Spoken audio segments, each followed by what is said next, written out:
Saudara, hari ini Pengadilan Negeri Jakarta Selatan akan melanjutkan kembali sidang kasus penganiayaan berat berencana terhadap anak David Ozora. Dalam sidang hari ini, Jaksa Penuntut Umum akan mengungkap bukti-bukti untuk terdakwa Mario Dandi. Sejak Selasa 1 Agustus lalu, persidangan ini sudah mulai masuk ke tahap pemeriksaan terdakwa.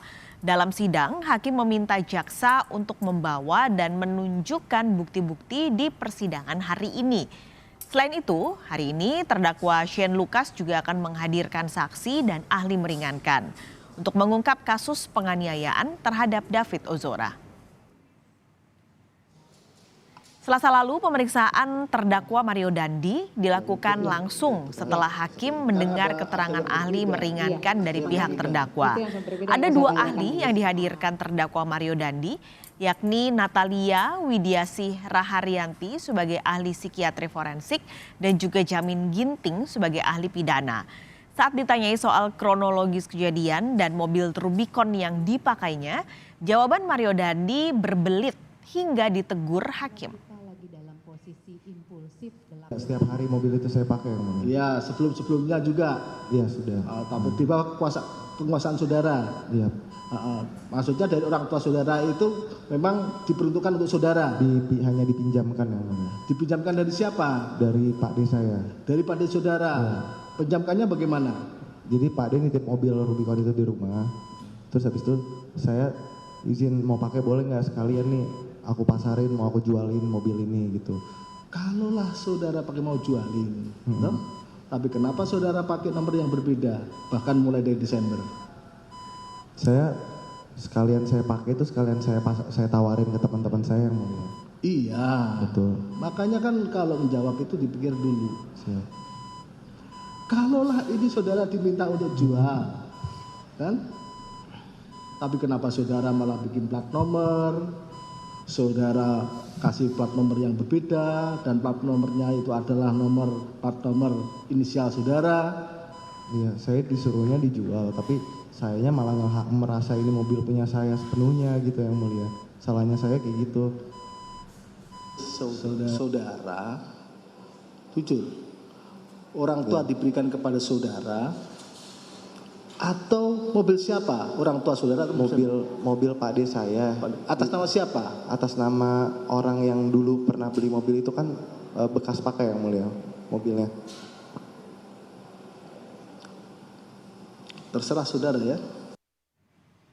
Untuk mengetahui informasi terkini dari persidangan, kita segera bergabung dengan jurnalis Kompas TV Tifal Solesa di Pengadilan Negeri Jakarta Selatan.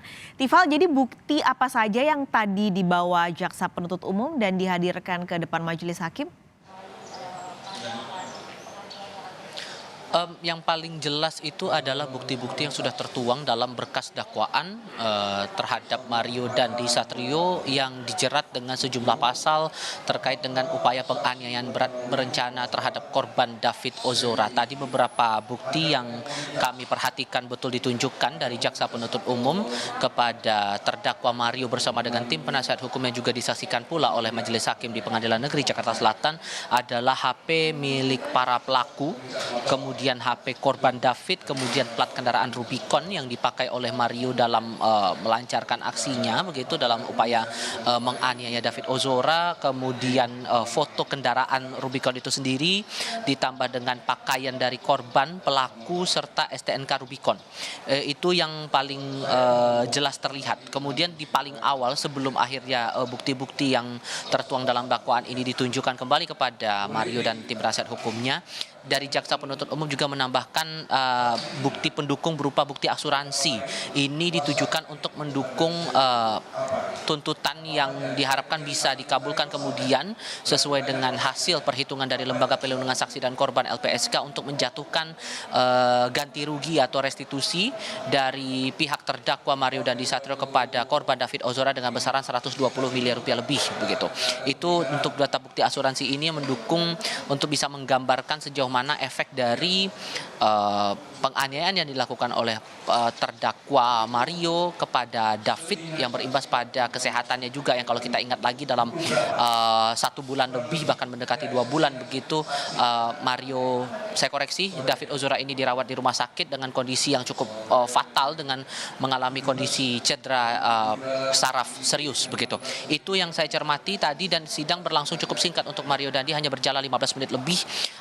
Barulah kemudian tadi setelah ditunjukkan sejumlah bukti, majelis hakim yang dipimpin langsung oleh Hakim Ketua Ali Minribut Sujono memutuskan untuk dilakukan sidang lanjutan. Sidang lanjutan dijadwalkan untuk Mario Dandi Satrio adalah sidang pembacaan tuntutan dari jaksa penuntut umum yang dijadwalkan akan berlangsung pada Kamis pekan depan di tanggal 10 Agustus tahun 2023. Tidak ada keterangan yang disampaikan dari tim penasihat hukum sehubungan dengan bukti-bukti, terutama bukti asuransi yang ditunjukkan jaksa di hadapan majelis hakim tadi. Dari tim penasihat hukum kepada Kompas TV dan awak media lain juga tidak memberikan respon dan mereka tidak berkenan untuk memberikan pernyataan apapun setelah proses sidang hari ini. Setelah sidang Mario berjalan tadi langsung dilanjutkan dengan pemeriksaan terhadap saksi dan ahli yang meringankan posisi terdakwa Shane Lucas Lumbantorwan. Ini masih berjalan dan yang tengah didengar kesaksiannya saat ini adalah saksi dari kekasih Shane Lucas Lumbantorwan, Melianti Agustina.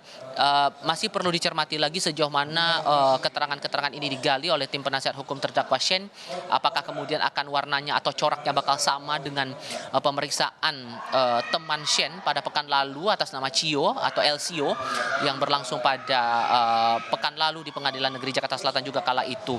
Dari tim dari pihak Shane, dari penasihat hukumnya menyampaikan bahwa sebetulnya upaya untuk menggali kondisi sosial ekonomi dari terdakwa ini menjadi penting untuk bisa menegaskan posisi dari kondisi keuangan Shane Lucas Lumbantorwan sendiri yang dibilang cukup sederhana, tidak mampu atau menegaskan posisi keluarga yang tidak mampu membayar uang ganti rugi atau restitusi dengan besaran 120 miliar rupiah lebih ini.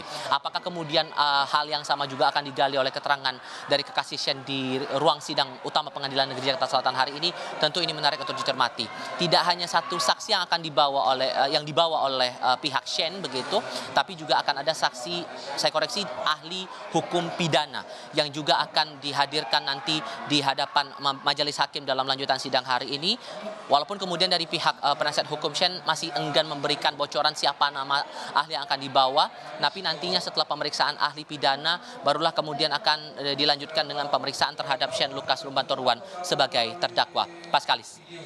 Tifal, ini kan ada persidangan lain selain Mario Dandi, yaitu terdakwa lain rekan Mario Dandi yaitu Shane Lucas. Nah, apakah sidangnya akan sudah digelar hari ini? Lalu agendanya apa? Ya, sudah berlangsung dan yang paling penting di sini adalah untuk Shane Lucas Lumbantorwan menghadirkan saksi dan ahli meringankan ini adalah kesempatan terakhir.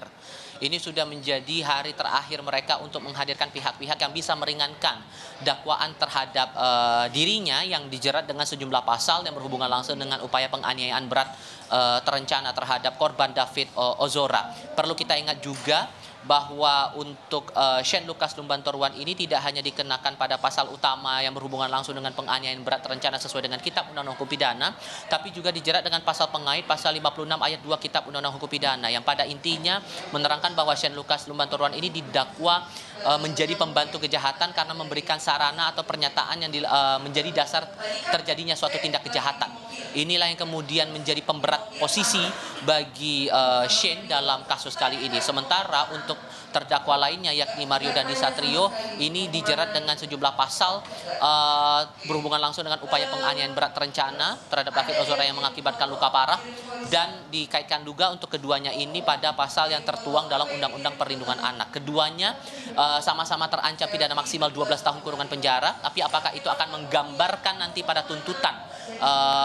Setidaknya untuk yang kita ketahui sejauh ini adalah Mario Dandi akan dibacakan tuntutannya oleh jaksa penuntut umum pada pekan depan.